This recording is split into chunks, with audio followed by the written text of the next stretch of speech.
Morning, everybody. Wow, morning. We're doing this in the morning.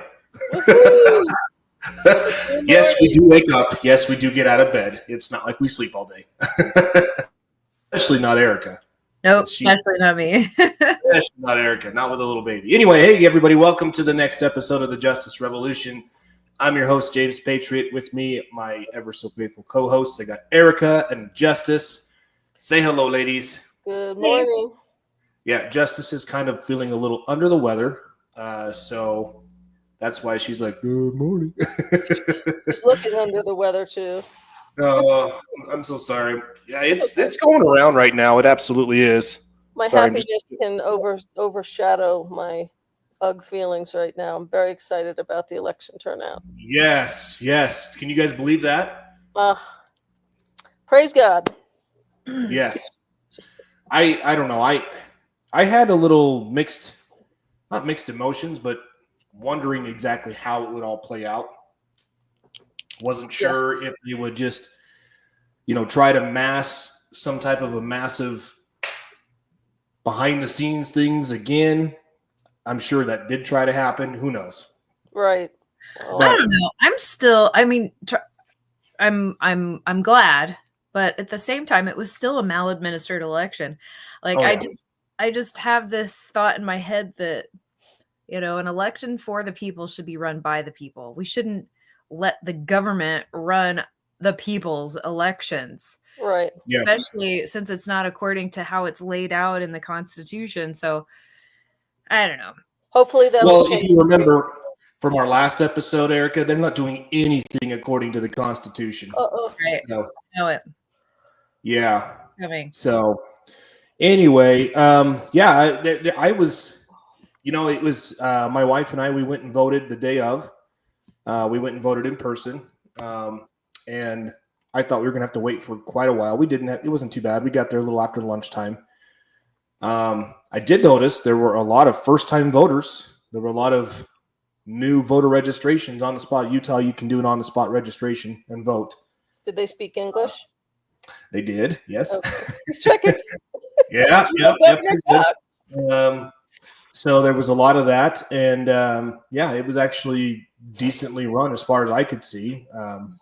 Didn't really see any issues on my end, but anyway, it was kind of weird. I was just watching things on election night and seeing where things were going. Obviously, I couldn't, you can't trust the mainstream media, so I had one of the newscasts on, and I'm just like, well, I don't know if I can trust these numbers or not. I was following something else on Telegram on my phone that I thought was a little more accurate, and it was. Right. So it got to the point where I was just too tired. I'm like, okay, I can't stay awake any longer. He's going to win. So I go to sleep. My wife was upstairs with my twins, getting them they like to snuggle with her. And so she came downstairs about 1:00 and she's like, he won. And I'm like, huh? What? Who won? I'm out of it. I was like, who won what?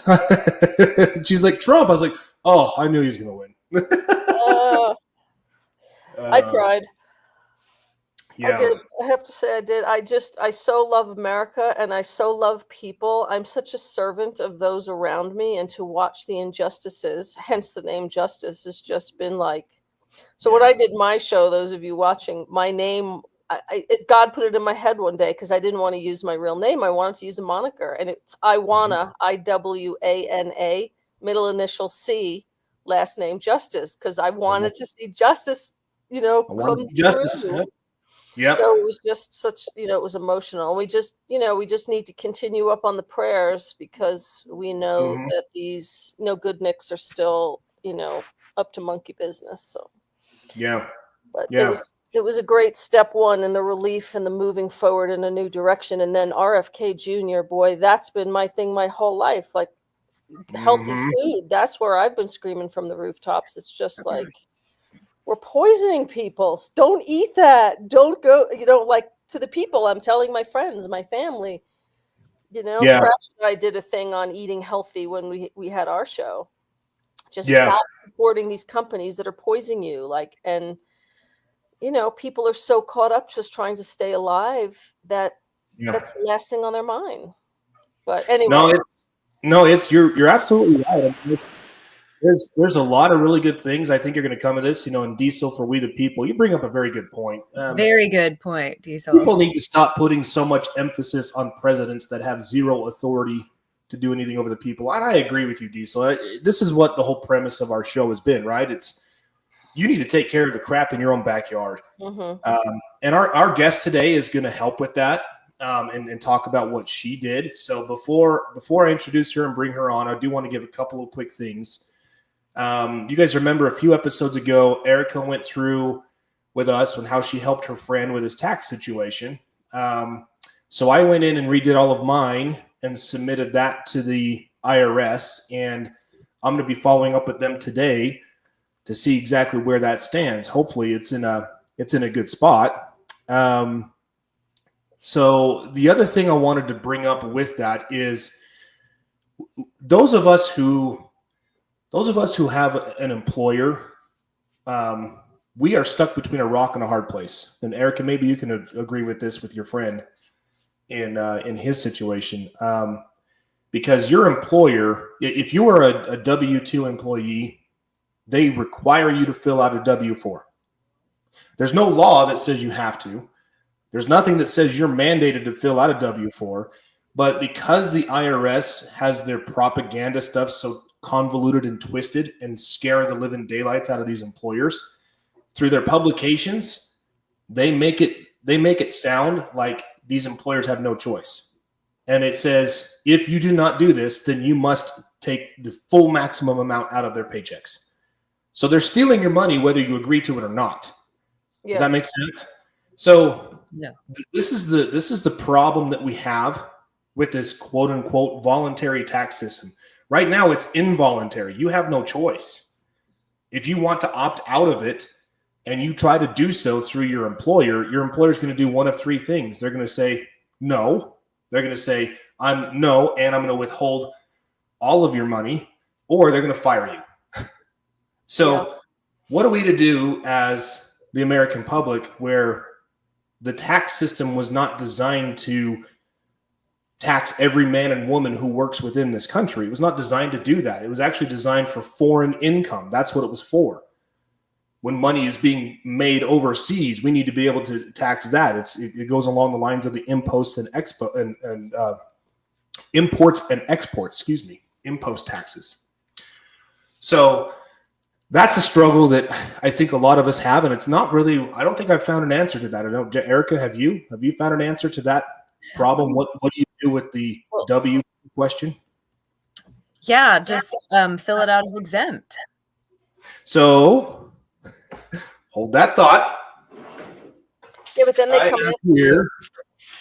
I have here a nice little letter from the IRS. Now, this is for one of my former employers. I don't work for them anymore. I filled out a W-4 exempt. I remember. You ready? Yes. Dear James, why we are writing to you. Generally, the amount your employer withholds for federal income tax is based on your Form W-4. The IRS may review whether you are entitled to claim exempt status or a certain withholding status rate on your Form W-4. We determined you aren't. You are not entitled to claim exempt. Therefore, you were selected for the, you ready for this? Withholding compliance program. Oh, does that sound like a re-education camp to you? Yeah. It does. That's creepy. Then it says, we sent your employer a, in quotation marks, lock-in letter, instructing them to begin withholding income tax from your wages based on the following withholding arrangement. And then they go on with how they do it. What did you do in response to that? I haven't responded to it because this is an employer I don't work for anymore. So I'm not going to respond to this. I don't work for these people anymore. But so are they coming after your new employer? Well, and that's when I'm anticipating it for my new employer, right? So it says here, you can request a review of our determination. You can call us at the number listed below with 30 days. We will consider your explanation why you're entitled to a different withholding arrangement or exempt status. Yes, show me the law. that says I have to. Yeah, and so that's what I would, that's what I said too, is like I went in under the IRS tax code, Title 26. I can find nowhere in the tax code where it says they are authorized to do anything like this. They're not. I even went into the tax regulations. I can't find anything within the regulations that state that they're authorized. I would draft an affidavit and state what your rights are, and then ask them to show what constitutional authority that they have been granted by the people to ask such a thing of you, to deprive you of your gains of your industry. So I love where your head is, Erica, because that's normally what I would do, because you know me, that's what I would do. The problem is, right, they are acting on the false presumption that you volunteered for this. And if you volunteered for it, then you knowingly waive a lot of those rights that you would have otherwise. Can you unvolunteer? Yeah. I've seen letters where you can unvolunteer. It's a sticky situation, right? Your employer is demanding this from you in order to get paid. And on the flip side of it, if you want to take as much of your paycheck home, the IRS is saying, no, you can't do that. We're going to take more money from you, and then you can just claim a refund at the end of the year. It's like, no, I don't. Why in the world would I want to give you my money, my interest-free money? No. So I don't know. I mean, I am still looking into it. I believe there's things that you can do because, again, the W-4, it states signed under the penalty of perjury, right? So my thought process would be, maybe you sign it and you put next to your name, signed under protest, duress, coercion, whatever. There's any number of things you can do, but again, I still haven't found what that answer is. And again, until somebody reins in this unchecked power, which I think because that's what it is. They're scaring the living daylights out of our employers. They're threatening fines. They're doing all of these things that they have zero lawful authority to do, even under Title 26, which is not positive law. Yeah, it's regulatory law. But even still, they still go out and do it. And basically, it's like what Brent Johnson says. Well, what are you going to do about it? Right. So, I just decided in my heart that I would never give those tyrannical, oppressive, lots of words that I can't use online here, a single cent ever. What are they going to do? We don't have debtors' prisons. Like, no. I now work in the private. I'm not volunteering any sort of tax situation anymore. Neither of us are.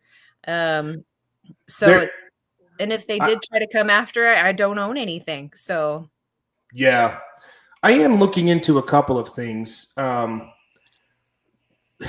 Kind of, and I don't know yet. I mean, I don't want to talk about it just yet because I'm still looking into it and still diving into it. Kind of, it's like, it's the whole, if you can't beat them, join them. And I'm not saying join them, but you know what I mean, along those lines. So I'm looking within the forms that they provide. And when I say they, I mean the IRS, to see if there's a way that you can, I don't know what the way, it's not a backdoor, but you know where I'm going with this, Erica, where I'm trying to say is. Why don't you have Joe Bannister on the phone, on the thing? Keep that in mind. That's a great idea. I would love to get Joe Bannister. He was the former IRS agent, right? Yep. Yeah. On the show. Yeah. So he was the former IRS agent. I would love to have him on. I actually reached out to Dave Champion. I'd love to have him on. And I read Dave's book. It's a great book. And he talks about all the reasons why the tax code doesn't apply to the everyday man and woman. But at the end of the day, it's like, well, people are looking for, well, what can I do? And at the end of the book, Dave says, hey, I'm sorry, there's this. Basically, you're going to have to sue them. And I was like, oh, geez. So if I threaten to sue my employer, I'm going to lose my job. Yep. It doesn't. I mean, you're in a no-win situation here. You got to sue the IRS. Well, and again, suing the IRS. I mean, how well has that worked out for a lot of people? Right. So there's a lot of questions here, and I don't know what the answer is. I'm working on a couple of things behind the scenes. It involves kind of like what Eric was talking about, setting up an estate and setting up trusts and things like that to see if there's a roundabout way or a backdoor way, so to speak. But I don't have any answers on that one just yet. And so I don't want to say anything to anybody until I've looked into it. So, but enough about that. Let's get to our guest. So we have with us today Shannon Grady. Shannon is, and I'll let her introduce herself because I don't want to mess it up. Shannon's from Pennsylvania. I want to say Western Pennsylvania, but I cannot remember. So I'll bring Shannon on. Shannon has an interesting story to tell. So you guys have heard me say I've been helping a friend of mine here locally who has been harassed by his local municipality. Shannon's got some interesting things that happened to her along those same lines. So with that, I'm going to bring Shannon on. Shannon, hey, how's it going? Hey, great. How are you? Good, good, good. So remind me again, Western Pennsylvania? Eastern. That's right. And I had 50-50 chance. Yeah. So Pennsylvania. So, and you're north of Philadelphia, yes? Just slightly west of Philadelphia. So we're okay, slightly west. All right, got it. 25 minutes west. Okay, all right. So why don't you fill us in? So, like I said, I've been helping my friend here locally. Shannon has been helping with that as well. We've been emailing back and forth, corresponding. I do have to say we got and I'll bring up this motion in limine that we filed. We got a response from one of these stupid liars yesterday. It's hilarious.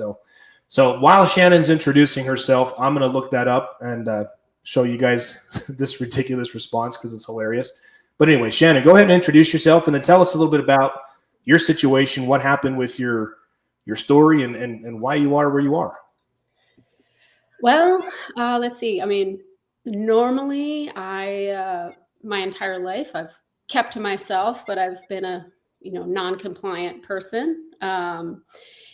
And I would say, I just did my thing, wanted to be left alone, kind of a low-informed voter, didn't really get involved in much, just lived my life. And really it was the mask mandates and the whole COVID that kind of got me involved. I knew my background, my professional background is I'm a physiologist, biochemist, and I did my graduate work in non-pharmaceutical interventions to disease. So I was very much, originally I went to, pre-med, but then I went the non-pharmaceutical intervention route, which opened my eyes quite a bit to the kind of corruption in the NIH and all that fun stuff. So, which kind of led me to leave my PhD program early and realize that you try to push non-pharmaceutical interventions in. So I did research for American Heart and American Lung Association. So when COVID hit, I was like, y'all, those are not images of COVID lung. That's vent lung, guys. I'm like, I researched this 25 years ago. Like, what are you talking about? And so, the first day of COVID, like, I was like, fire Fauci. And people are like, what are you talking about? Who's this Fauci guy? Blah, blah, blah, blah. I'm like, you'll see. And of course, I get banned day one.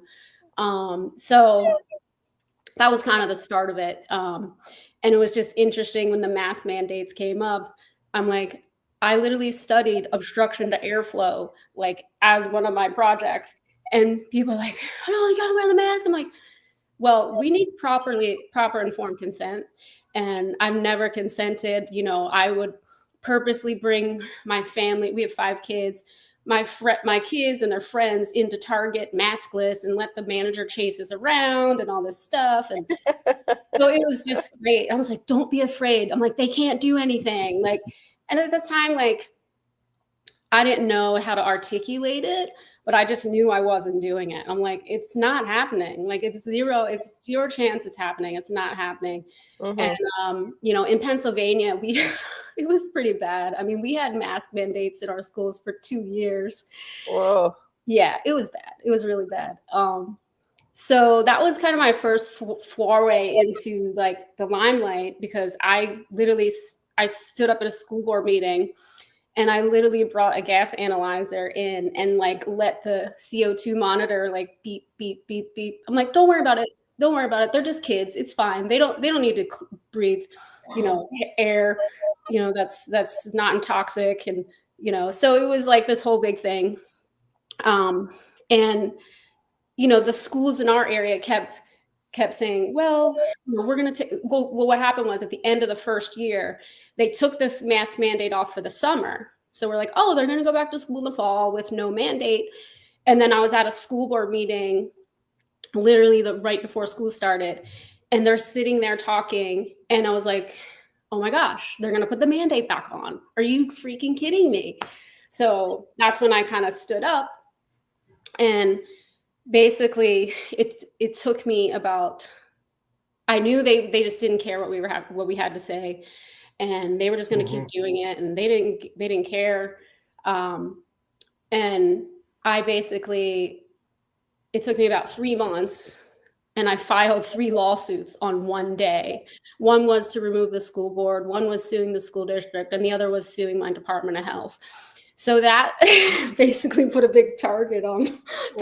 And did get removed. That'll do it. Did get removed. I was like, I had no idea what I was doing, and you should have seen my first filings. Like, the funny part is the mask case, I landed with the one judge in my county who refused to wear masks in the courtroom. Oh, nice. So I kind of lucked out. Yeah, so it's kind of funny. But that was like my first, experience with pro se work. And it was just more or less because I was mad, and I was like, I need to do something. I don't know what I'm doing, but I'm doing something, because they're not listening. We can speak at the school board meetings, we can speak at the county meetings, but they don't care, whatever. I just wanted to do something. So it was more or less remove these people. But then I got the target on my back. So I would say it was 2021. So background, we own 30 acres. I've been a non-farmer person ever since I was little. I was kind of an outcast, didn't really get to talk about it. So when COVID happened, I was like, this really sucks, but it's going to work out, because a lot more people are going to wake up to this. Right. A lot more. I mean, I didn't know one person who didn't vaccinate. Like, my kids my son's a senior in high school, and people are like, how did he go to school? I'm like, listen, guys, I'm a veteran at this. We're not Amish. We live near the Amish. They're the next county over. But, there was not one person you could have a conversation with that was a non-vaxxer. And people was like, are you anti-vax? I said, no, I don't care what you do. I'm just not participating. I'm like, I don't participate in pharma. I never have. Like, you do what you want, but leave me alone. Erica, she sounds like your kind of people. I know. I was just going to say, we got a kindred sister here. We're kindred here, Shannon. Yes. Yeah. So, and it was nothing. It was something that, like, even my own family thought I was crazy, and it was just funny. It was until 2020. They're like, oh, we're not going to get the COVID vaccine. I'm like, okay, good start, people, good start. All right. So I thought, the whole COVID thing, while it sucked, I think it really helped waking people up, to really start questioning and understanding more about, pharma and, the virology theories and the theories of vaccinology and all that stuff. So anyway, getting back to that, we live on a farm, 30 acres. We're in the middle of, suburbs of Philadelphia, but when you're here, you can't see anybody. And most of our neighbors have 30 or more acres. So we're in a really kind of like nice area for, peace and space and all that stuff. And again, I never had a, government interaction, but in 2021, we had a Hurricane Ida come through the area, and it caused flooding, destruction. We had a natural disaster emergency declared in this region, and my house is 200 plus years old. And to get to my house, you've got to, drive down our driveway, and about 200 yards off the main road, you got to drive over our drainage ditch for our spring. We have 7 springs on the property, and we have drainage that drains to the front, and there's a little 1 inch of water, and it's maybe like 6 inches wide. So, there's a crossing, some 2x4s, with rocks underneath, and you drive across that to get to the house. Well, when Hurricane Ida came through, there was a literal river in our front yard, like, I don't even know how wide, 50 feet wide, So anyway, washed away the rocks. And so every time after a big storm, because that crossing is the only way in and out of our house, I would have people not drive across it, park on the other side, you park there and walk over just in case, we would get it checked out, make sure it's stable. Well, this time, the rocks had been moved, 100 feet down the little drainage ditch path. And then we live on a farm, so we have machines, took our machines, moved the rocks back, put some gravel on top, and put rocks in our driveway. And, same rocks that were there, whatever. So literally within 2 days, we get a notice of violations from our code inspector. Yeah. Really? We're like, wait, what is this? Notice of violations. Like, real quick, did any of your neighbors get the same notice?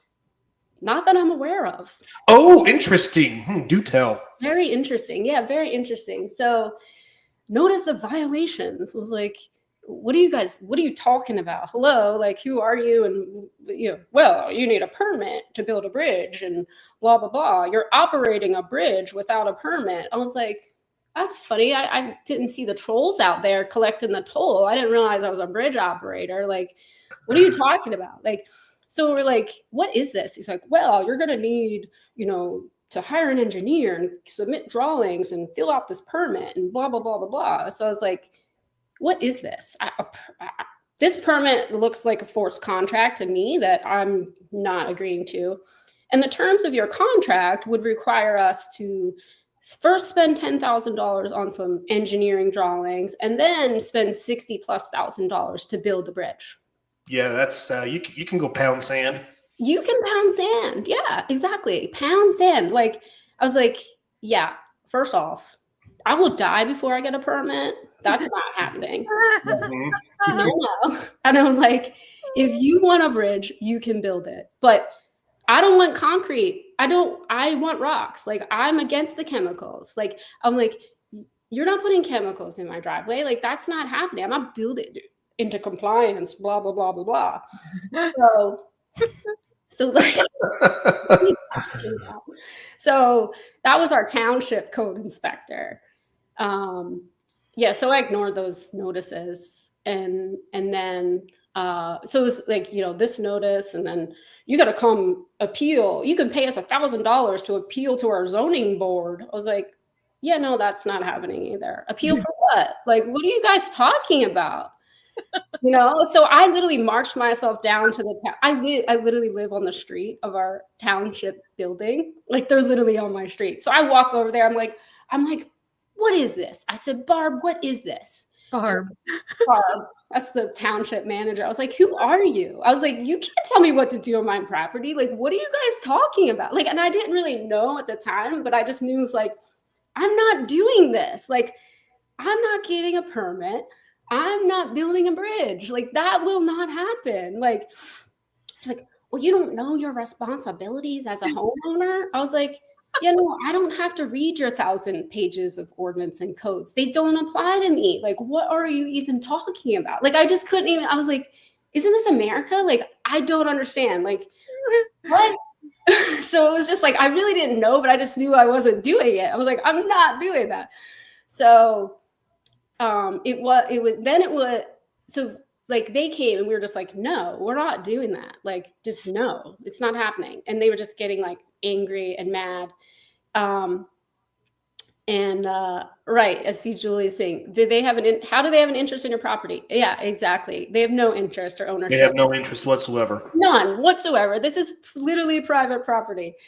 So then we had, the county conservation show up. And then it was the Pennsylvania Department of Environmental Protections. You know why? Well, those rocks could potentially erode, and they're harmful to the community. you kidding me? Yeah, I said rocks.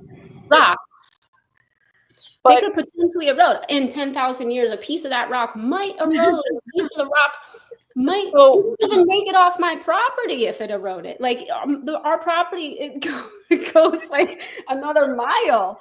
what about all the chemicals in the concrete that they're asking you? I said, but you guys would rather me pour concrete. That would be fine because I pay you for the permit. So it's fine if I put chemical. And really, it was so funny because there had just been we live in an area where there's a lot of pharma plants. Like we have all the big ones. That's why we're blue here. We've got GSK, we've got, Merck, J&J. They're all right in this area and they dump into the Schuylkill River, the river. And so there had just been a big spill, literally like 2 weeks earlier, but the DEP determined it was safe and it was fine. I said, oh, but that was safe and fine, probably because they paid you. Rocks are going to cause a problem. Yeah, I was like, it's part of nature. I was like, no. I said, you don't even understand. I said, we're naturalists. We fundamentally we will not use chemicals. So you're not going to force me to use chemicals on my property. Like, it's not happening. So if you don't like my rocks, like, you've got to prove harm. I said, I'm going to need evidence and I'm going to need a victim. Like, that's it. So, so this is 2021. And like, they're just like, well, you got to be in compliance. You got to get the permit. You got to get the permit. And I was like, that's a contract. And you're trying to force me to it. That's called criminal coercion. Like you can't do that. Like you're not going to force me to, but they're just hired and trained to coerce you into that permit, into that contract. I was like, how is this contract benefiting me? It's actually not. And then you're going to force me to spend my money to pay for the $70,000 bridge. I said, that's slavery. I'm not your slave either. So this is not happening. Like this is, so first it was notices and warnings, and we ignored them for like a year before they finally filed a civil lawsuit against us. But in the meantime, before the civil lawsuit came, maybe my timeline's a little off, but since 2021, I've had 2 civil suits and 38 criminal citations. So all because of your property. Yeah, all because of rocks, right? So the one code inspector filed the civil citation, and then a year later, the township attorney filed a civil lawsuit. But the other code inspector was new on the case, and he thought he was going to be all cool. So he would come by every week and issue 2 criminal citations.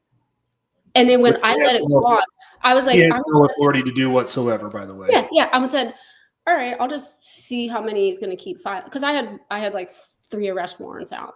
Like, oh, gosh. Yeah, so I was just laughing. I was like, so week after week, he would issue criminal citations, the code inspector, and then the local municipal judge would issue process on it. And I'm laughing. I'm like, okay, let me see how many times he's going to commit crimes. How many times are you going to impersonate a law enforcement officer, dude? Like, you don't have the authority to issue a citation. Like, what are you doing?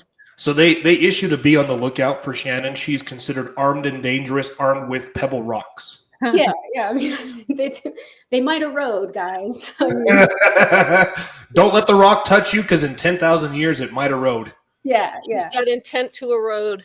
Yes, last I checked, that's big on the environmental watch list, So in that time period, it was because at first I didn't know how to respond, because they would come, some of them were not armed, but then as the level of first it was the township, then it was county conservation, who are a bunch of volunteers. They show up in their reflective vest and they're like, well, we're looking for harm and in compliance. And then we got a Bog Turtle Complaint. Ah, So the feds had to show up. We literally Of had course. Army Corps of Engineers show up because bog turtles are apparently a federally protected species. And Are they an endangered species or something? I guess. But I've never seen them. I don't even know if they actually exist. I think it's like the COVID. It doesn't really exist, but they just show it was to infringe upon your rights. And for disclaimer purposes, this show is not for this is entertainment purposes only. That's right. Yeah, so I was like, so they're like, well, we got a complaint that you potentially injured bog turtles. I said, you did. And this is the Army Corps of Engineers. Like, this is federal. He came from 3 hours away to look for bog turtles. And I said, well, do you have evidence? Well, no, but there was one spotted a mile down the road. And I said, and that has to do with me. How? I was like, I'm going to need a dead body. Like, if you're going to, but they're like, no, you have to do a bog turtle survey to prove there's no bog turtles. I was like, yeah, that's actually not happening either. Like, that's not going to happen. Right. And then they tried to say, well, we have jurisdiction over this waterway because of WOTUS. You know what WOTUS is? No. Never heard of that. It's a new one. Apparently, my drainage ditch is WOTUS, Waters of the United States. Oh, so it's WOTUS. owned by the United States, regulated right? by the United States. And I said, oh, well, I don't understand. I was like, where did this come from? And I wish I recorded this, because he said, by the way, that's a little bog turtle right there. That's a bog turtle, people. Just so you're aware of what a bog turtle is. And yes, according to, they are under the endangered species in 1997. So that's probably why the feds jumped all over it. Yeah, so that's how they, try to intimidate you and try to, gain jurisdiction on your property. And I said, well, first off, WOTUS. I said, this isn't WOTUS. I said, we don't have a significant nexus with a navigable waterway. So they were claiming that our drainage ditch was navigable waterway. So WOTUS. And he said, well, so this has been, if you follow WOTUS, Waters of the United States, every administration, the Trump administration, that's why all the environmentalists hate Trump, because he the regulations for WOTUS, he loosened them. But the Biden administration, so this guy goes, well, according to Biden's executive order, we redefined the definition of WOTUS. Oh. And I said, so he's now a dictator in chief? Yes, is that what yes. So if a drop of water lands in your property, it's WOTUS, basically. I said, well, here's the thing. Biden's executive orders don't apply to me, and his entire administration is illegitimate. Do you have any other facts? Nice. He goes, I said, you got to look. I was like, you have no jurisdiction here. I said, if this was federal jurisdiction, you should have previously posted it or informed me when I bought the property, but you failed to do your job. I said, you can't just come in here and claim jurisdiction when there's no jurisdiction. I was like, this is not a navigable waterway. You can't regulate a non-navigable waterway. I was like, again, where's the because that's why they try to call you, and it goes back to the people versus person. They try to call you an operator and a site. Yeah. The construction site. This isn't a work site. I'm not a contractor. I'm not an operator. And there's certainly not barges coming through my drainage ditch delivering goods. This is not a navigable. You're not supposed to know that kind of stuff. Right. You're not supposed to know this. So he goes, and this guy was clearly looking me up. He goes, well, I'm the expert here. You may be the lactate expert, but I'm the expert here. I said, no, I know how to read. And And so I started spouting out, because I had looked up WOTUS, because it's been back and forth in the Supreme Court. And it had recently been decided that navigable waterways is what is considered traditionally navigable waterways used in commerce. You know, and that's the thing.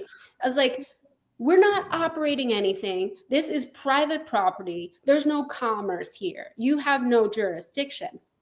So it was basically, you know, you pulled up the Bog Turtle, Fish and Game showed up, armed, you know, snooping around. We videoed them. You're trespassing. Get off our property. Then it was repeated, unannounced visits from the Department of Environmental Protection. Again, trespassing. Get off our property. Do you have a warrant? So finally, on their it was last spring, because they always show up after like a big storm to try to show the erosion, if you will, the environmental harm. So they showed up last spring, the state, the DEP, and this was like their 5th or 6th time showing up unannounced, but they brought their warrant. I'm sitting inside, right? And all I see is like, literally, you would think that there was like some sort of like actual crime occurring, like some sort of like, I don't even know, like some drug ring or something. So like, so my house is like 200 meters from the road. So at the top of the road, there's a big black unmarked SUV. There's a police car. Then the police come down my driveway with 2 of the DEP agents. The police come, and he's like, I'm sitting inside. My husband's outside, and I see them talking. I'm like, oh gosh, what is this? Because the last time they came, we're like, do you have a warrant? You can't be here without a warrant. Get out of here. Like, stop it. And every time they would come, I would try to inform them of their jurisdiction. I'm like, you don't have authority here. We're not getting a permit. You can't make us get a permit. You're committing the crimes. You need to stop. Like, I was trying to be like informative to them, because like, I know they don't know. I know they're mistrained. I know that they're trained to force us to contract. I know they're trained to coerce us and scare us and all of this stuff. And I kept trying to like inform them. And it just wasn't getting through, obviously. So they showed up the 5th or 6th time with this warrant application, right? So my husband comes running. A warrant application? Oh, yeah. What's a warrant application? Well, the normal, people wouldn't be able to recognize this. And apparently the police officers don't even understand what that is, because they showed up and thought it was legitimate, right? So my husband comes running and he's like, they say they have a warrant. Can you look at this? I look at it. I was like, are they freaking kidding me? I'm like, great. Let me get my shirt on. Let me get my sweats on. Let me get outside and talk to these people. So by the way, I know you sent me that video, and I'm trying to find it because it's hilarious, but I can't find it. Let me see if I'm going to keep searching. I know I've got it. It's either in my email. I just checked my text messages. So keep going, Shannon. Of Shannon outside? Yeah, she's like taking these guys to task. It was fantastic. Who was videoing? Was that your husband or what? My husband was videoing. Oh, yeah, we want to see that. Do you have it? Let me keep looking. I know it's in one of these somewhere here. Well, so I'll look for that, but I'll review this. So basically, it's kind of just like understanding, like, I know there's a lot about the Constitution and your rights, but what I learned through all of this is rules of procedure. Because these administrative agents are constantly trying to fit rules of civil procedure and criminal procedure into their administrative, box, and it doesn't fit. And they literally have no idea that they're committing crimes, let alone violating procedure. So, they show up with this, application for search warrant, and there's certain rules of criminal procedure, which include who may issue a warrant. And who may issue a warrant? A law enforcement officer. Who may issue a citation? A law enforcement officer, right? So the code inspector is not a law enforcement officer, and the aquatic biologist for the DEP is also not a law enforcement officer. I said, first off, Carol, you signed this under penalty of perjury as the affiant that a crime occurred. And I said, and you cited an administrative code. I said, you just committed perjury. Ooh. And you also impersonated a law enforcement officer. And I said, and also, if you can read the warrant that you presented here, the top box right here, read it. And I was showing it in their face. I said, read this. What does it say? Warrant application approved by the district attorney. You forgot to check the main box, lady. I said, she's like, well, the judge signed it. And I was like, well, the judge is also going to be named in my lawsuit. I said, every time you come here, you're dragging more people into this problem. I said, now you brought the local police here. Now you've brought your coworker. Now you brought the judge into it. I said, your judge this is an unlawful, illegal, improper warrant because first off, you committed perjury. Second of all, you're impersonating a law enforcement officer. There's no probable cause. You need a crime. You need an actual crime. I kept saying, where's the probable cause? And he's like, oh, it's in there. It's in there. I said, I don't see a crime. I was like, this is not crime. By the way, I found that video. Oh, you did? I found that video. Let me play this for you guys because this is fantastic. And okay, so Shannon goes full beast mode. It's awesome. Yeah. So hold on one second here.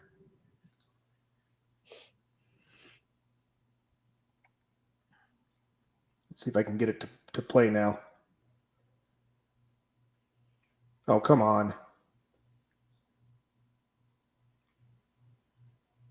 My internet has been terrible at this new house. You can send it to me through Telegram if it doesn't play, and I'll play it. I tried to download it, but it wasn't letting me download it. Here, let me try something else. Let me try this. All right, hold that thought. I'll keep working on this. Ooh, audio rendered error. Oh no. Yeah, I'm not going to restart my computer. All right, so I'll send it to you. All right. Justice. Right. Okay, so you are telling this woman, it's a woman, you said Carol? Well, there's a police officer. There is the guy whose title is something in the legal department, basically. And I don't know, some sort of investigator. And then there's Carol, who's the aquatic biologist, and her boss. Right. So I'm explaining to the lead investigator guy, I forget his actual title, because the police officer had already determined, no, go ahead. You can go on with your search, Carol and her boss. I was like, okay, let them commit the crime while I'm explaining to you that they can't be searching my property unlawfully. And I'm trying to explain to them, this is not a proper warrant. I said, the only issuing authority for the Commonwealth is the DA. You forgot to check the main box. I'm explaining you committed perjury, you're impersonating a law enforcement officer, and there's no probable cause. And I asked the investigator guy, who's the legal, whatever his title is. I said, Tom, I just have one question. Is this a civil or criminal matter? And he said, civil. I said, okay. Well, then why'd you show up with a criminal search warrant? Hello?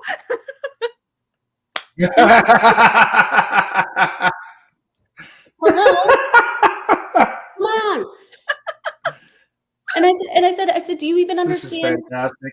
In order to have a civil matter, I said, you don't even meet the elements of a civil matter. I said, do you know what a nexus is? I said, there's a reason you guys are trained to coerce me into the contract. I said, you want me to get the permit so you can sue me civilly. But there's no permit. There's no contract. There's no nexus. Like, what are you guys doing? I'm like, Tom, he's like, and he tries to be my friend. He's like, we're a lot more alike than you think, blah, blah, blah, blah, blah. I said, but you're still committing crimes, dude. I was like, what are you doing? Okay, They try to be your friend. I got it to work. Oh yeah. Okay. I got it to work. Let me.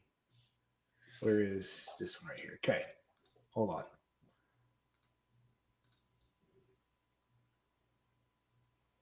Okay, come on. So of course now we can't hear the audio. Let me get my. Never mind. Justice is coming to you. Total justice. She'll figure it out. I would try to figure it out, but that would probably lose the beat and all that stuff. So basically, that was kind of the last interaction with them. But kind of going back, once you get that up, it's kind of really entertaining. But so essentially, I was forced into having to know my rights and defend my rights because I'm being sued. And let me get back to the civil suit. They were suing us for $300,000. Oh my gosh! Yeah. Wow. Plus we had to build a bridge. Right. Wow. That's so out of control. Yeah. 300,000, and then you still have to build the bridge after if they win, right? Yeah.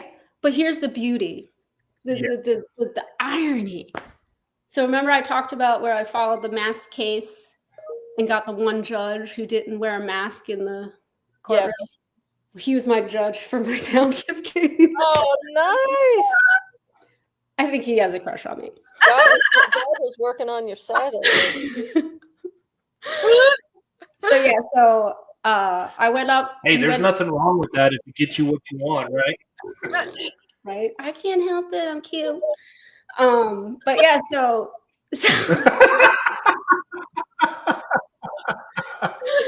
I go into the it's just like this convoluted like group of people because ironically enough, the school district solicitor who I had to go up against in the court for that case is my township solicitor. So he recused himself from the case and I had to go up against his coworker, Jake, who's younger and didn't seem very experienced. And this was my first time in a like actual hearing, like an actual hearing.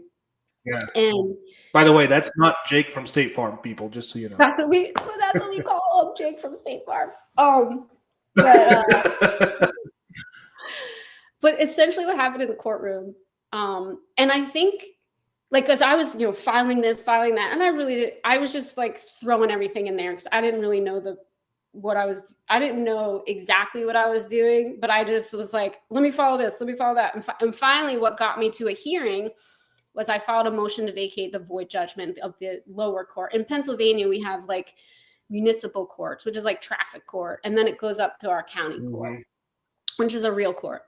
So I was like filing this, filing that. And then finally, when I filed the motion to vacate the lower court judgment, because I never showed up to anything. I'm like, I'm not showing up. I don't know why, but I'm not showing up to those administrative courts. Like, I'm not showing up. Like, sorry. Like, I'm not even wasting my time. So that got me the hearing. And I think like the judge really wanted to see if I could defend the stuff I was filing. Cause he probably was like, cause your first case is you looked like an idiot with the stuff you filed. Like you had no idea. But my filings just kept getting better and better and better. Oh, did she get it? I think I may have gotten it. Let me try it this way. So, but hold that thought. But this, guys, this is just, let's see. Let's hope this works. This is gold.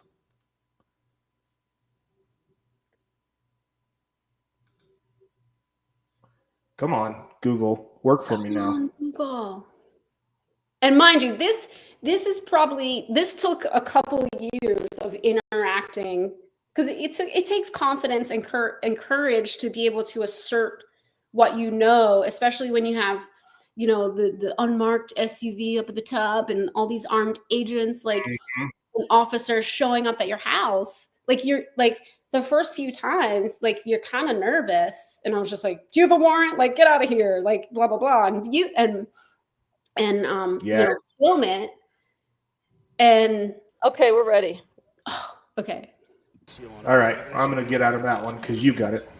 This is private property. What is this? We have a legal document. We have a search warrant. They're going to execute it, and they're going to start now. But what is the authority? By what authority do you have to come on private property? The search warrant gives us that authority, ma'am. No, it doesn't. Yes, Not it on does. private property, unless there's a crime. Please state the crime in which we've committed. You have the documentation. No, I don't. I don't see a crime. A code does not apply to private property. This is private property.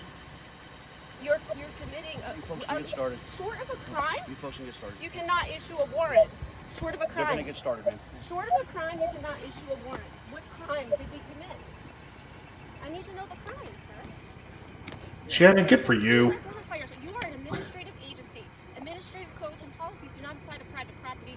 Short of a crime, you have no business being here. Where's the harmed party? We need a harmed party. Carol, call me. Get your dog. Get him. We need an affidavit of oath or affirmation. Oh, of course. And the officer's like, oh, come here, buddy. Let me pet you.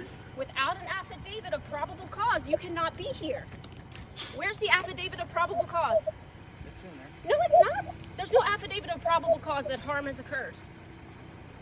I love this. He's like, it's there. Private property.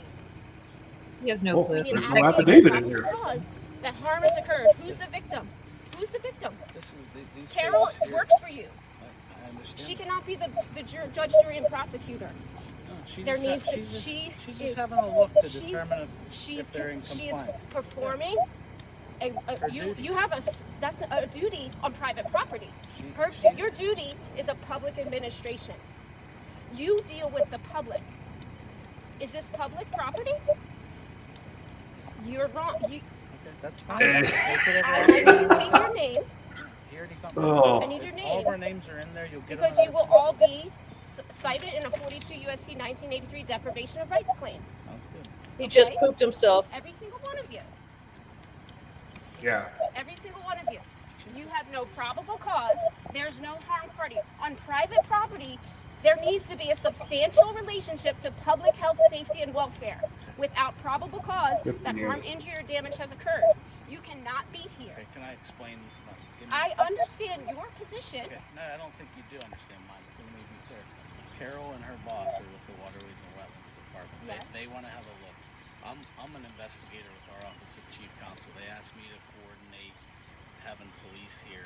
So, real quick, are these guys from They're safe. the state or They're from the our feds? safe. State. They're state. Department of Environmental Justice or Environmental Protection.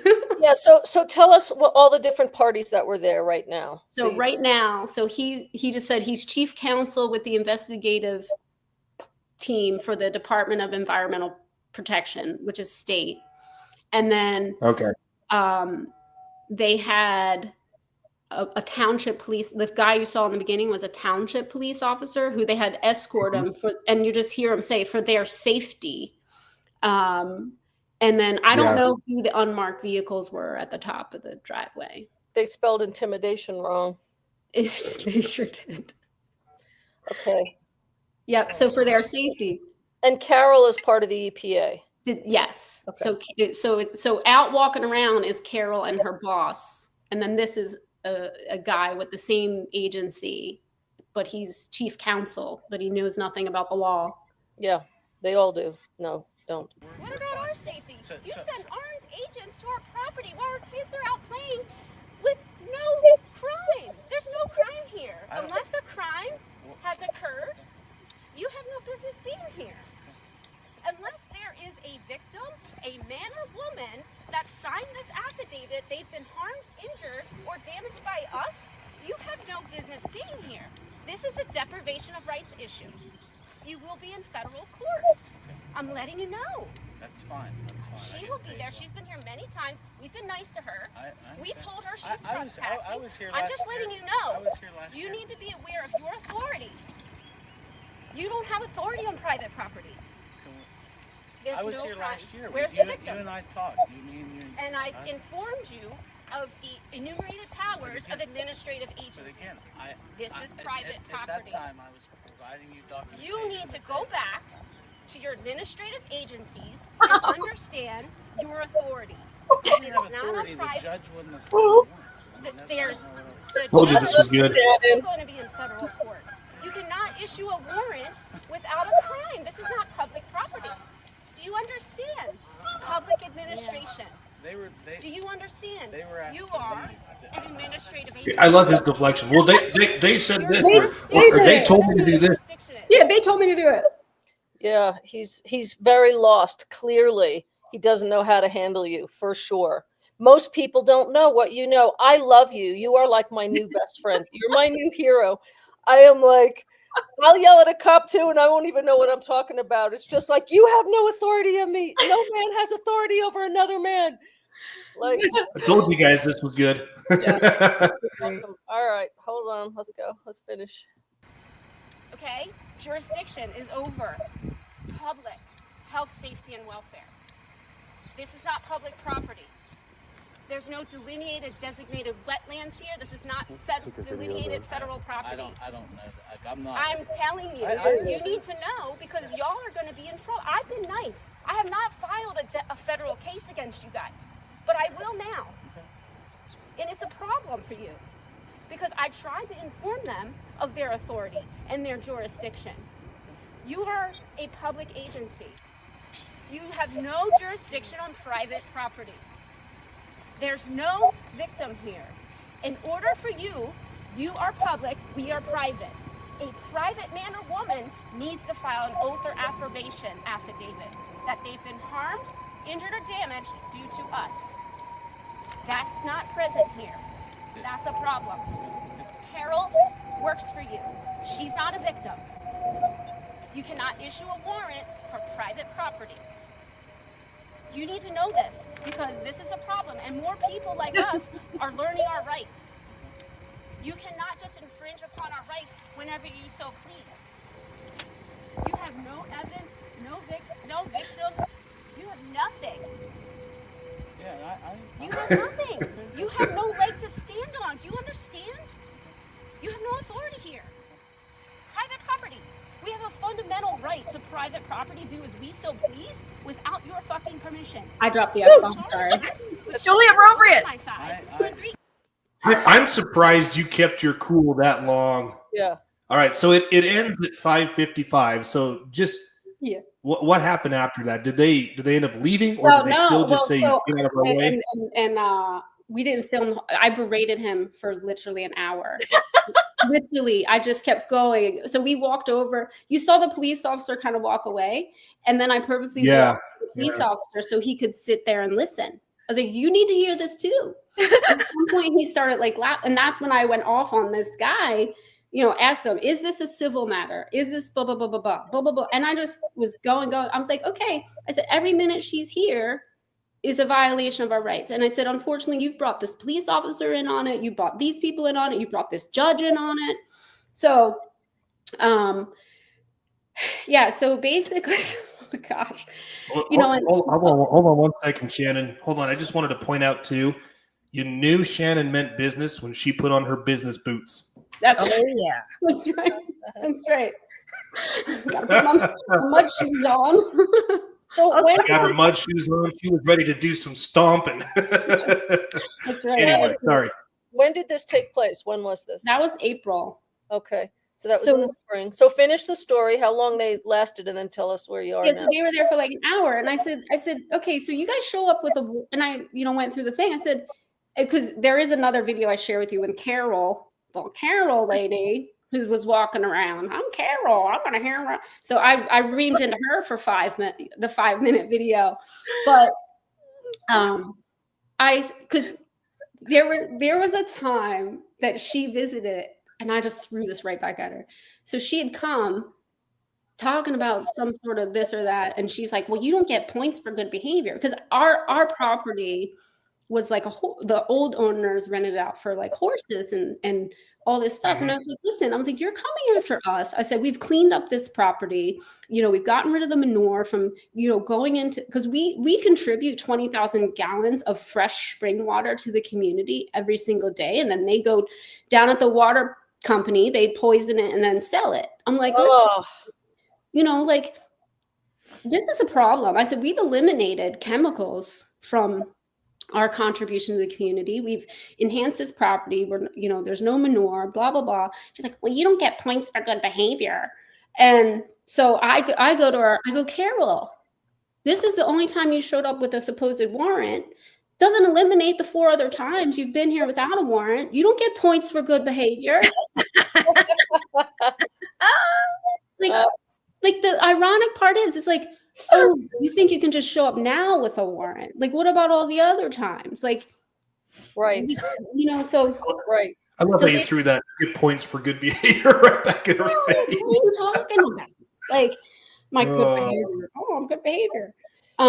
So basically with that, you know, that basically they came, they tried to scare us, and then for like 2 more months, they kept trying to show up and serve us at notice of violations and an administrative order.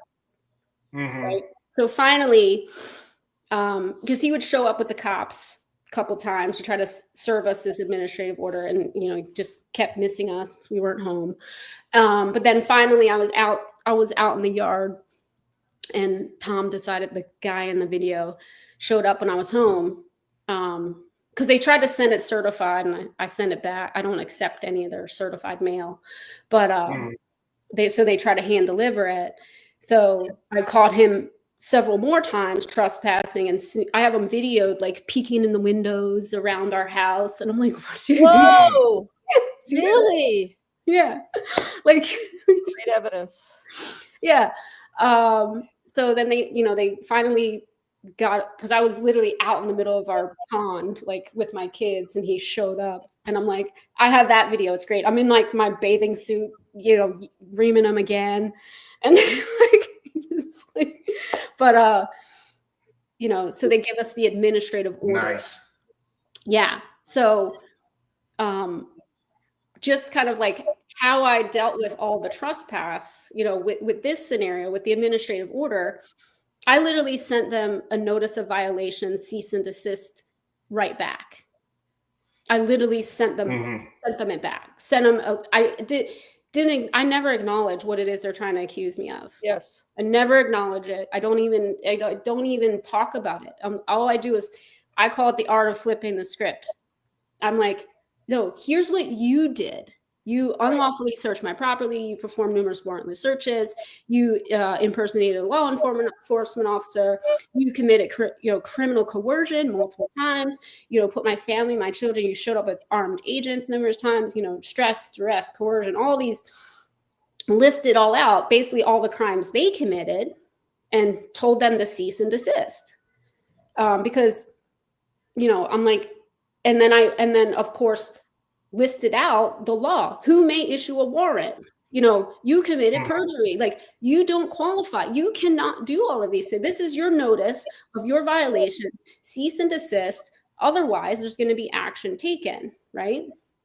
So Shannon, I just wanted to let you know, you have fans. Get her channel ASAP. I'll be her first subscriber. Is she married? Because that was hot as you know what.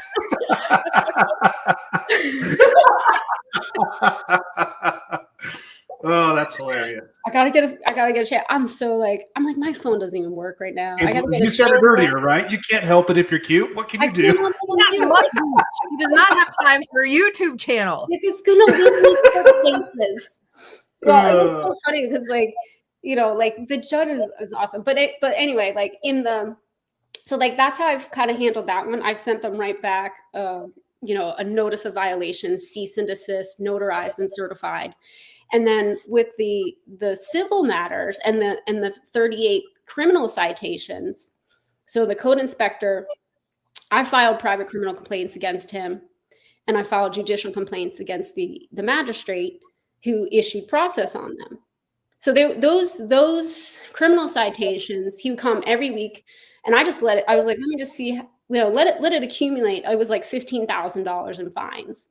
I was like, let these accumulate for a few weeks, and then I'll file the criminal complaint. So those all disappeared. The township manager no longer is there. The code inspector is no longer there, and everything disappeared. In the civil matter, in the actual, where they were suing me for $300,000 pro se, I wish I could have videoed it, and I got to get the transcripts because I do want to make a YouTube reenactment of it because it was so good. Like literally, there's the point in which the judge, I think he wanted to know if I actually knew what I was talking about. You know, I went in, you know, I'm like, I got my stacks of notes and my papers and everything ready and, you know, highlighted in case I needed to refer to it.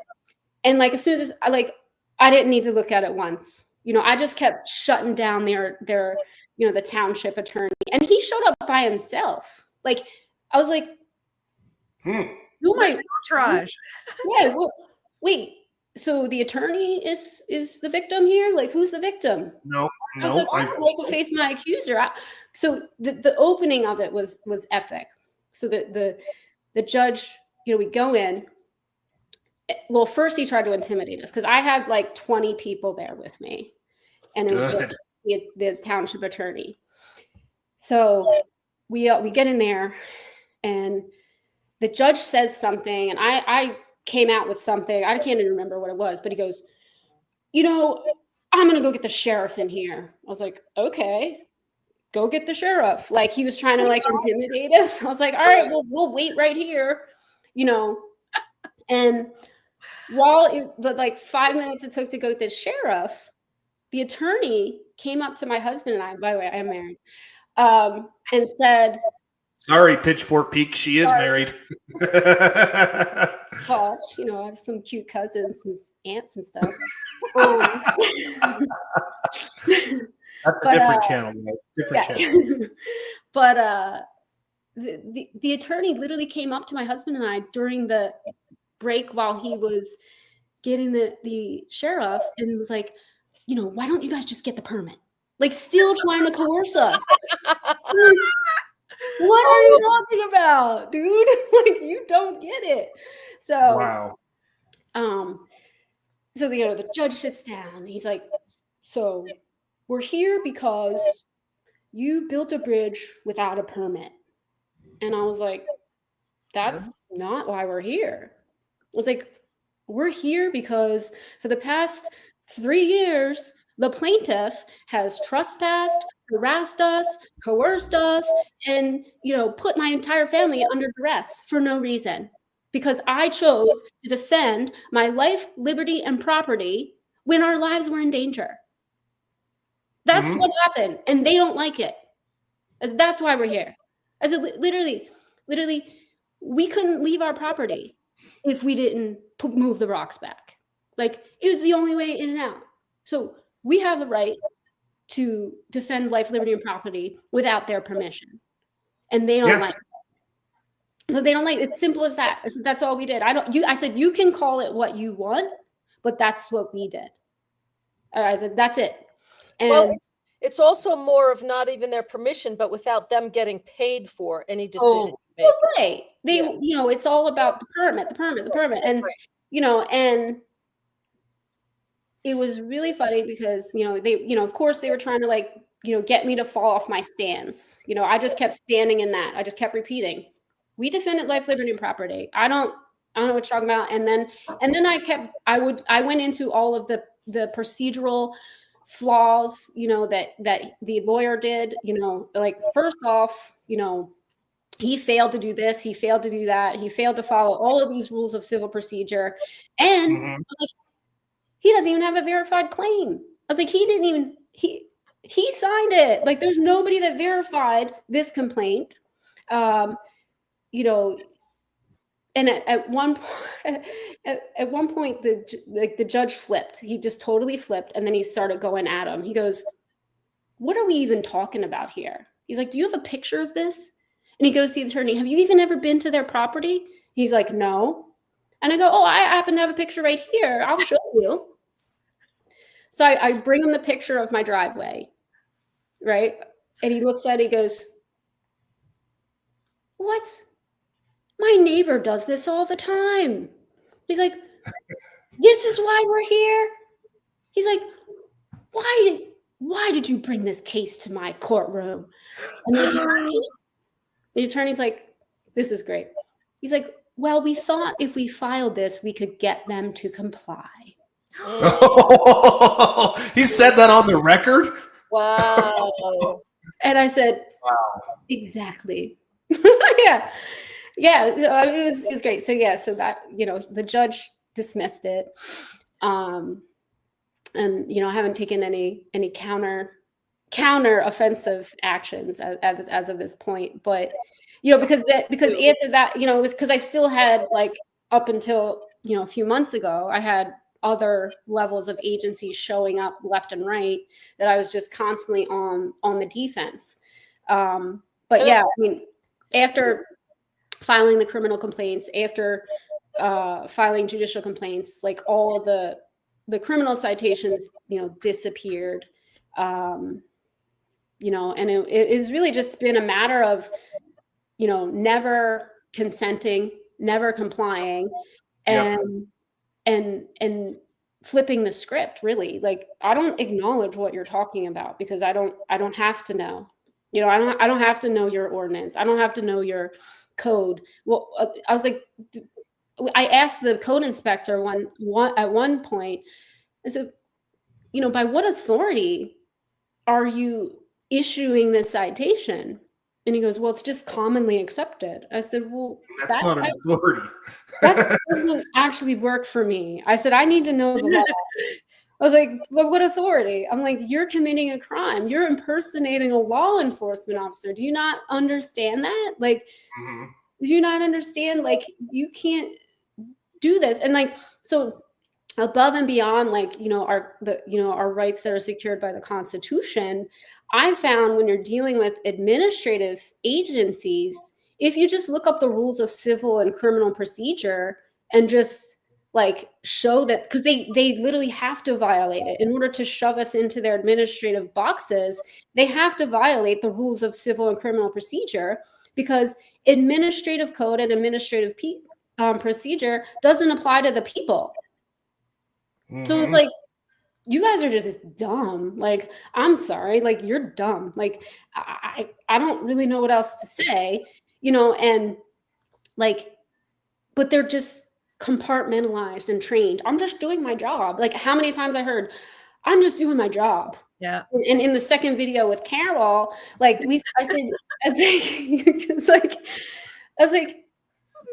was like, you don't, she's like, I've been doing this 20 years. I've never heard of such a thing. I said, well, that's too bad. You have now. I was like, that's not my problem. I was like, so that's an admission. She's been committing crimes for 20 years because she doesn't understand her job. Right. And that's exactly what we said to her. I was like, so you've been committing crimes against people for 20 years? I was like, that's pretty bad. Like, and like, I don't claim to, like, know everything, but I was more or less put in a situation where I had to defend myself. It would have cost us a lot of money, Yeah, their goal is to take as much from you as possible. Yeah. And I'm like, what is it that you want? Like, you want to scare us, you want to fine us, you want to make us comply, you want me to shut up, apparently. Like, you want me to shut up. That's fine. But, like, they just, my goal is, and you can see a little in the video, when I have interacted with them, I try to inform them. Like, I'm like, listen, I'm standing in honor. I did nothing wrong. And I know that you don't understand that right now. And I'm just trying to, like, explain it to you without causing any harm. But you're at the point where you're harming me. You're harming my family. My little kid, I have an 8-year-old who's like, Mom, can they come right now? Can they come? And we live, like, he's afraid to go outside because armed agents randomly show up. Like, and he's always like, can the postman come? Because, like, he knows it's like certified mail. It's something like, well, you got your kids trained. Yeah. What a great example you set for your children, Shannon. Yes. I'm so proud of you. Yeah. Oh, thank you. And my little one is the best. He's like, that's a trespass. That's a trespass. I'm like, you're awesome. Right. Trespass. How old is your youngest? 8. 8-year-old? Yeah, that's awesome. Yeah, my youngest are 8 too. So they are very observant at that age for sure. A lot of questions. So, and it's just recognizing, and now like your mind's blown every time you involve yourself in anything, any procedure or whatever it is. Like, I don't know, just recognizing causes of action or recognizing, like, I think the key and I'm trying to teach people that, the best I can is recognize if it's administrative, it doesn't apply to you. If you didn't cause harm, injury, and damage, it doesn't apply to you. And there's the rules. You got to learn the rules. You got to learn the game, and you can beat them. yeah. Because it's all a game.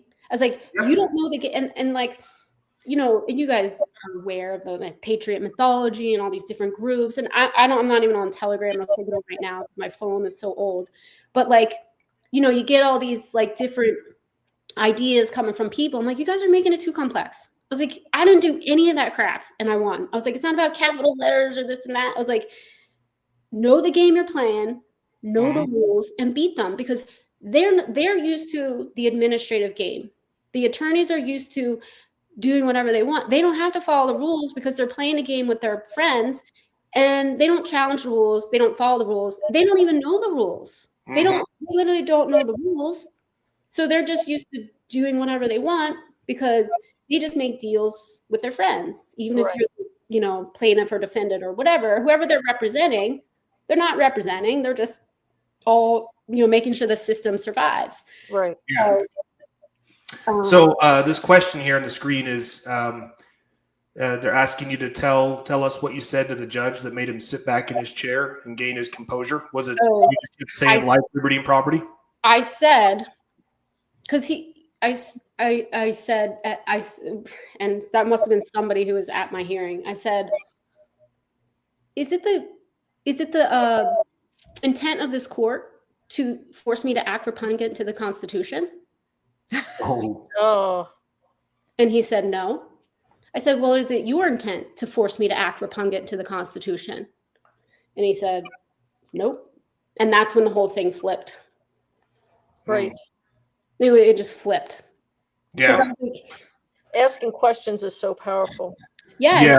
Right. I said, they want me to permit. And this was this is why I need to get the transcript. I said, and there was the woman, the transcriber, literally her jaw dropped because I said, they want to force us to a contract which will require us to not only contract with multiple third parties, but a contract that will force us to spend over $70,000 of our money. I said, that's called slavery, and I am not their slave. And involuntary servitude. Yep. I said, and like they all just like sat there with the jaw dropped, and it just shifted the entire thing. I was like, no, like, you can call it what you want. You can call it a permit. You can call it an inspection, but it's a forced contract, and your inspection is a warrantless search. Like, done. Like, you cannot be this has been said so many times before. If I can't force you to do it, you can't force me to do it. And the same is true with people who claim to be from the government. Because again, Shannon, who has all political power in this country? The people. The people. So if we hold all the political power, we delegate power to government officials to do what? Well, it's supposed to protect our rights. Yeah. But when they violate those rights instead, their authority comes from we the people. So if they're violating, their authority is gone. They have no authority. Here we are. There's one higher too, because under God's law, no man has authority over another. It doesn't matter what fictitious organizations and regulations and rules that they choose to make up so that they can have power and rob you. No man has authority over another, period. Yeah. Right. And it's just the hierarchy, understand the hierarchy, and, that which is created can't control. And again, I try to keep it simple for people. I when I was in grad school, I used to, tutor and teach classes, and I worked with the athletic department. So I learned how to like break things down into simple ways, complex things to help people understand. But like, if you did not harm, damage, or injure somebody, it doesn't apply to you, and it's hard because most of us are good people.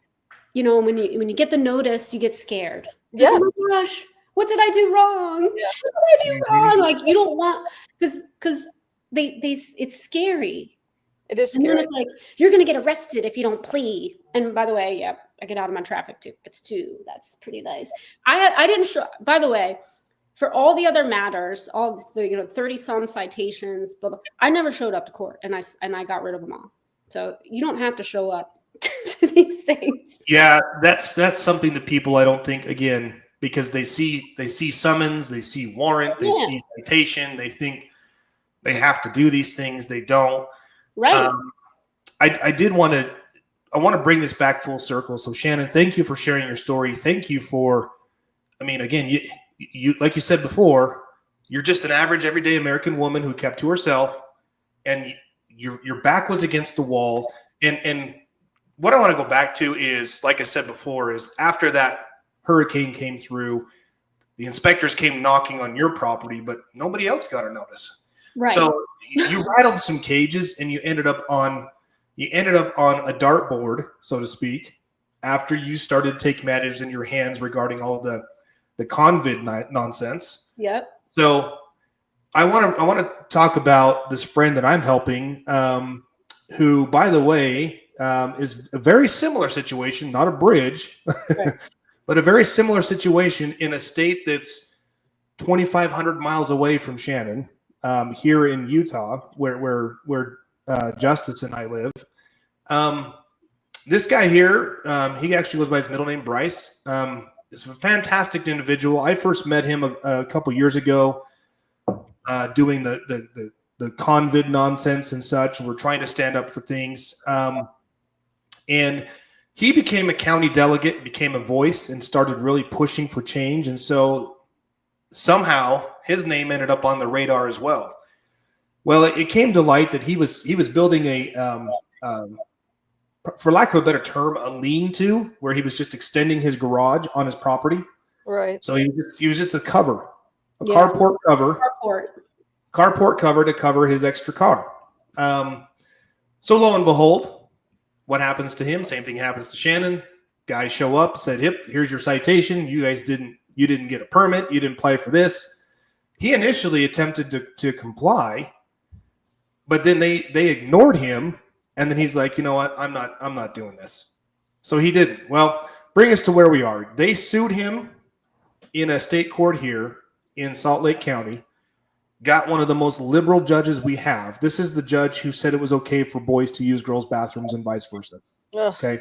That's the judge we have on his original case. They steamrolled him. Now, to Shannon's point, the stupid liars. Now, and this is what I wanted to bring up, right? Like, Shannon, you said you couldn't believe how these guys who were supposed to be attorneys, lawyers, learned in the law and the process, and how many mistakes or blatant just disregard of the rules that they have. Well, there's actually there's precedent for that. One of the chief justices of the United States Supreme Court, I can't remember who it was, but he said 90%, okay, 90% of all trial lawyers are incompetent. Whoa. 90. Okay. You are hard pressed to find an attorney who does things by the book, according to like what you're talking about. So Shannon said they filed a complaint in her case that was just signed by an attorney. Well, guess what happened to my buddy? Same thing. Filed a case into the court, signed by an attorney. So there's no affidavit, or there's no oath or affirmation from anyone claiming injury or harm, right? You must have an injury in fact to have standing, period. And if you don't, the court is deprived of jurisdiction. The court is deprived of subject matter jurisdiction. It's exactly what happened in my friend's case. Doesn't matter. He filed things procedurally, filed a motion to dismiss and told the court, hey, they don't have subject matter jurisdiction. They failed to state a claim. The judge says, I don't care. They're moving forward. Okay, let's see how well that works out for you, Bubba. So we go on through. They file a motion for summary judgment. We go back and forth, and Shannon helped us with this. And we point out all of the reasons why Well, I'm protecting my life, liberty, and property. There was no substantial risk to the public at large for anything I was doing. Nobody else's rights were being involved or infringed upon. They have no authority to do this. Judge says, I don't care. I'm granting their summary judgment. So we filed a suit in court collaterally attacking this. You guys have heard me talk about this before, right? A collateral attack. So you can collaterally attack any void judgment at any time in any court. So we did that. What we did is we initially filed it in the same district that the original case was in. And it sat there for about 2 weeks because they didn't know what to do, because we named that judge as one of the defendants. He's one of the defendants that we named. His name is actually right. Keith Kelly. I don't have a problem telling you who he is. Keith A. Kelly. A liberalist judge who has no business being on the bench. More people need to go after the judges, I tell you. Yep. So we named him as a defendant. So then it goes all the way through their circuit court, and then they come back and say, we're going to have to move this to a different district court. So they move it to this district court here, the 2nd district court, which is actually where I live. This is my district court. Oh, interesting. We're like, okay. So we filed our complaint in there, and then I filed this motion in limine. Do you guys know what a motion in limine is? Shannon, do you know? Yes. Give us a brief explanation of what a motion in limine is. What's that? Give us a brief explanation of what a motion in limine is. Basically, if I'm understanding it correctly, because I didn't have to actually do one, is basically they need to prove with evidence and facts. Correct. So what a motion in limine is you're asking the court to adhere to certain evidence and the admissibility of evidence. Okay. So right here in this first paragraph, this is what I say. We submit this motion in limine and move this court to acknowledge the law regarding collateral attacks. That is what I'm asking for. Pretty simple, right? Yeah. Simple. Pretty simple. Okay. The law regarding collateral attacks is this: a collateral attack has no pretrial, no discovery, and no witnesses. The only evidence examined in a collateral attack is the record already made in the judgment collaterally attacked. Really simple. All they have to do is look at the record. Is there an affidavit of probable cause? Well, we didn't have a criminal, so there was no affidavit of probable cause. Is there an affidavit from anyone who was harmed or injured? Is there an affidavit in support of their motion for summary judgment? They had a declaration from somebody who has nothing to do with any of the named party. And as the agency, I mean, their burden of proof that they must overcome is to show a substantial relationship, harm, injury, or damage to the public. That's a requirement. It is. Well, that's why I said, as the record in the case referenced in the petition shows, the moving party failed to establish it had standing to bring the complaint against the plaintiffs to begin with.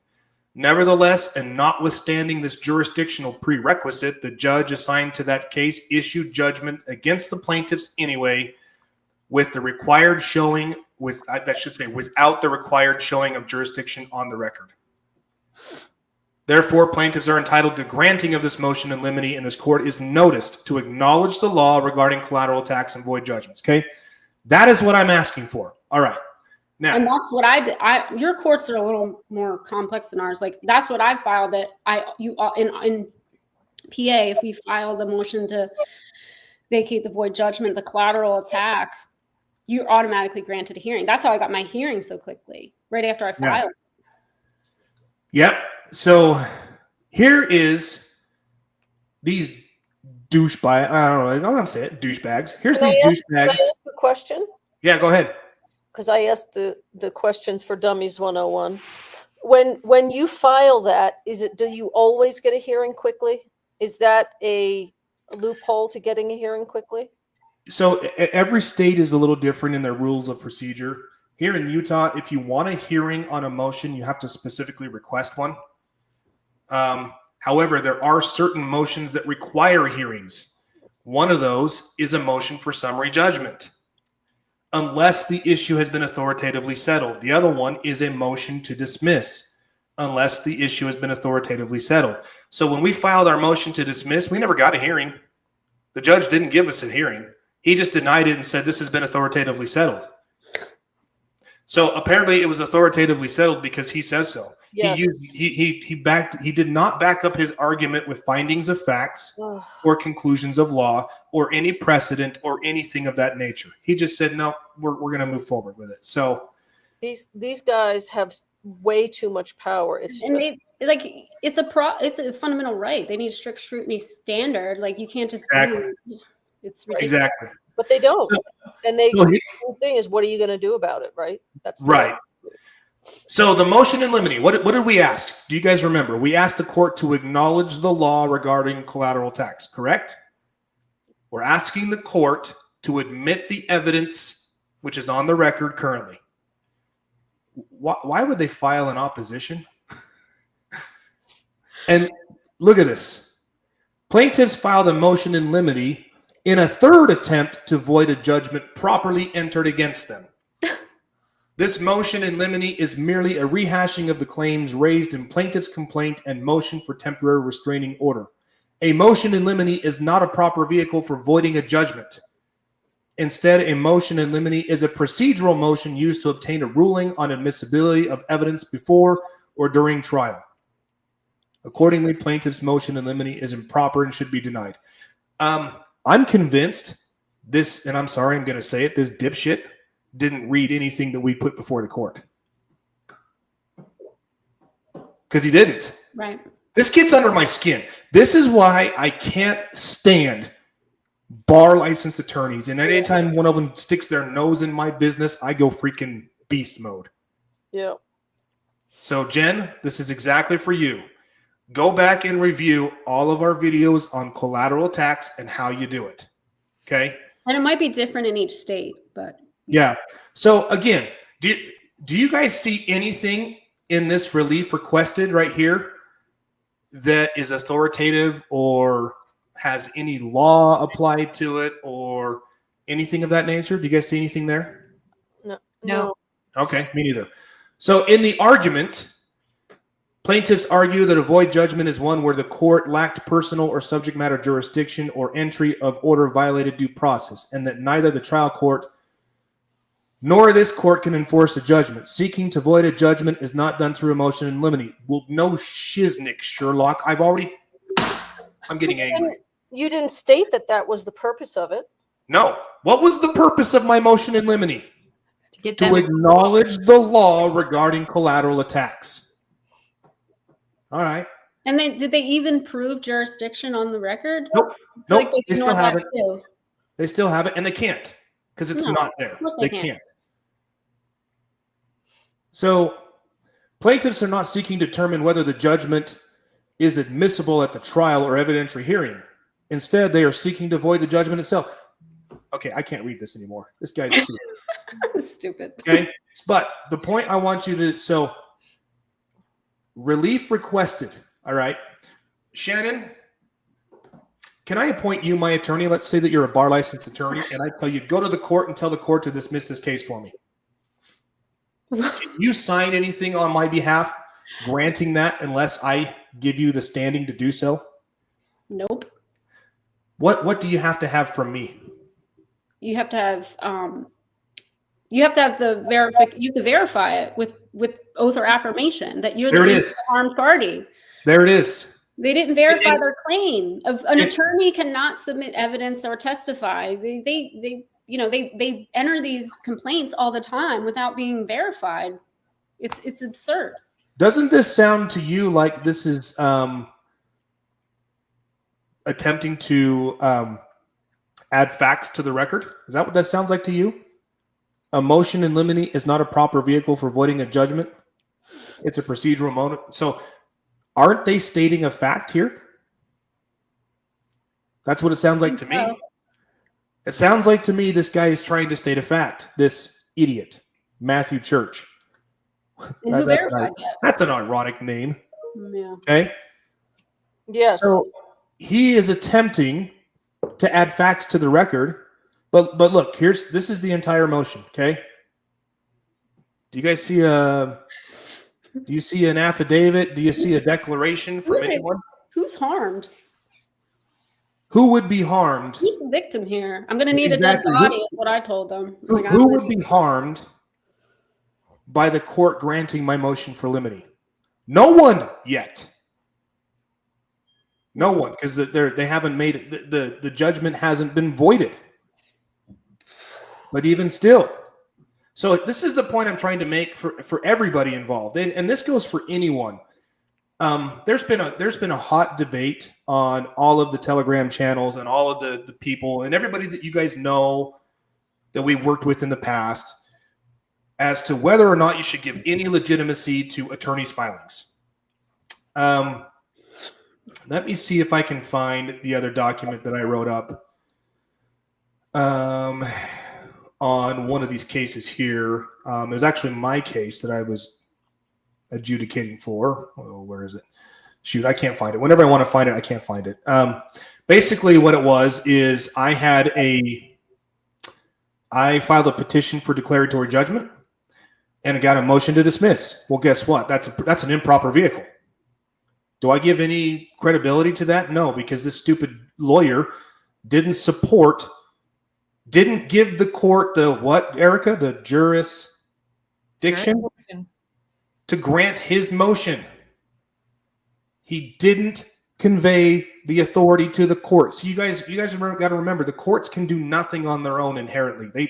They do not have any power to render a binding judicial decision until and unless jurisdiction is granted properly before the court. And that's not just from one party.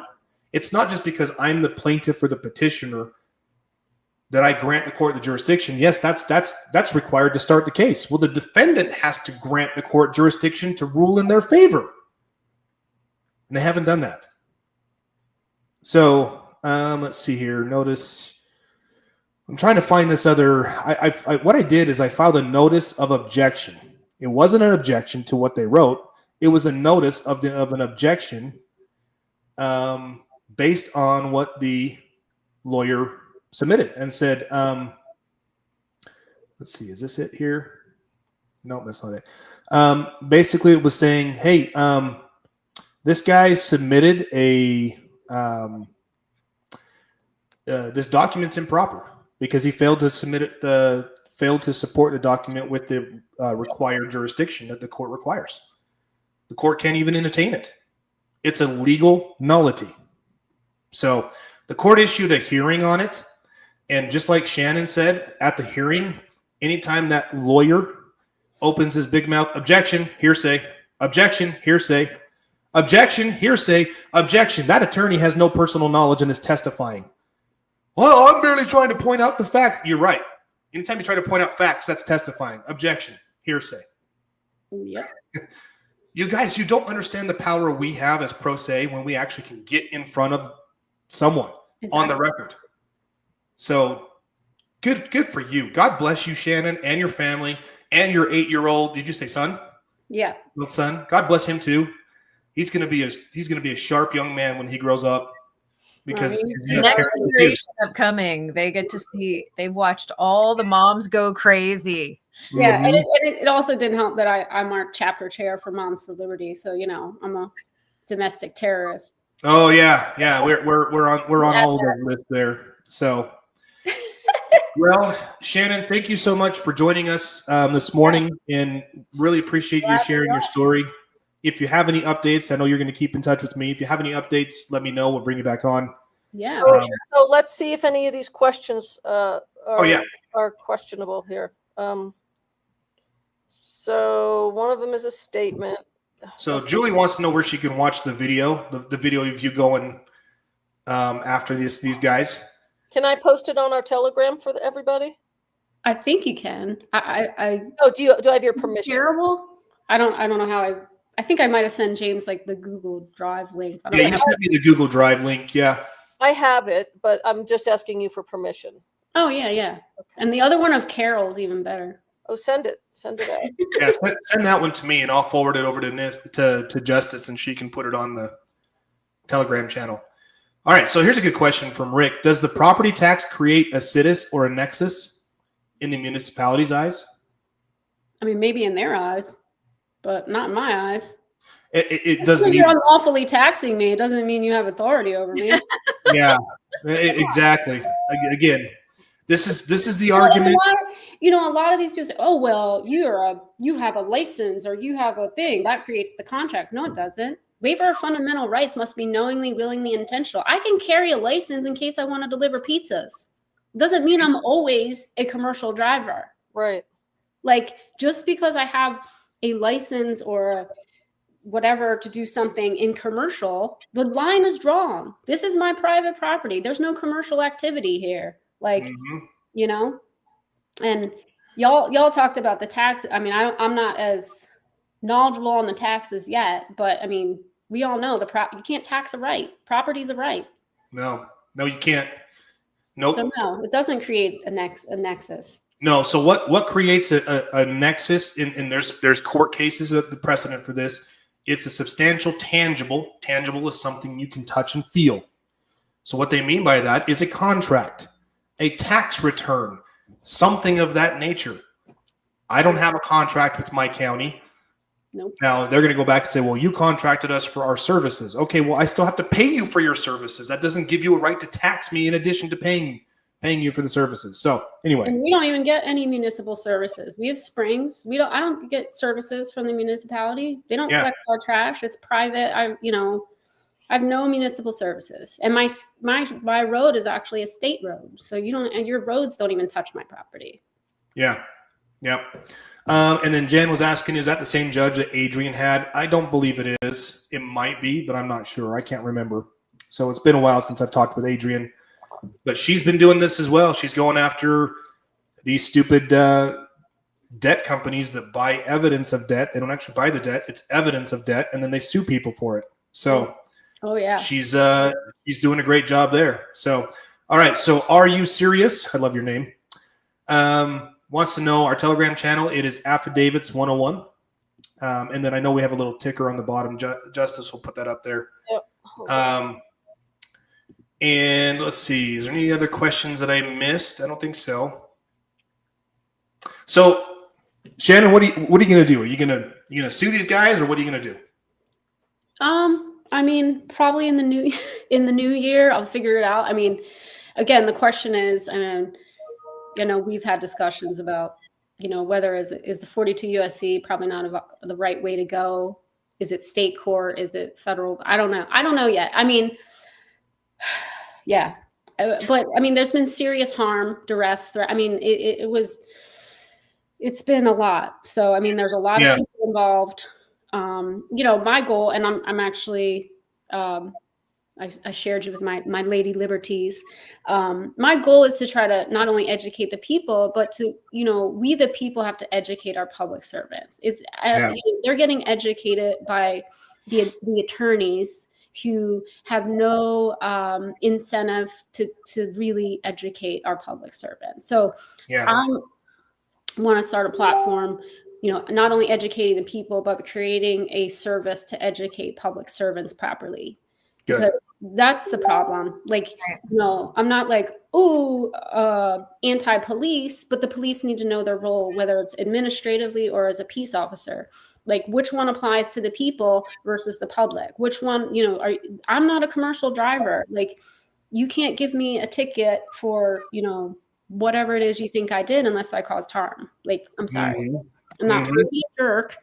And I took reasonable due care while traveling upon the roadway, taking my son to school, and, here's your notice, blah, blah, blah, charges withdrawn, like, I didn't show up to court. I didn't show up to my traffic court, but I'm not trying to be a jerk either. Like, you have a purpose, but it's not to, well, they gave me a ticket because I pulled onto the shoulder to turn right on red when there's like literally, are you serious?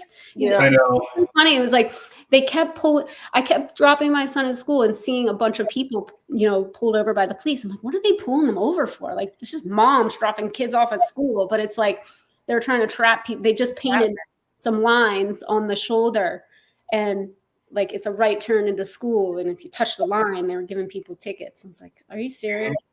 This is what we got going on in town? Like that's the only crimes we can Yeah, they're very bored, that's for sure. Right. I'm sorry you're bored, but like there's real criminals around. Like they're pickpockets, that's all they are. Yeah, but it's like I get it. You're trying to do right, and you're trying to like be the police officer and law enforcement, but like traffic tickets ain't it, buddy. Like that's not where it's at. Like yep. Well, thank you again, Shannon, for jumping on. Appreciate you sharing your story. Yeah, hopefully you guys. Hopefully, those of you who are listening can do the same thing that Shannon has done. Build up the strength, build up the fortitude to stand up to this stuff. Because again, it's not going to stop unless we do.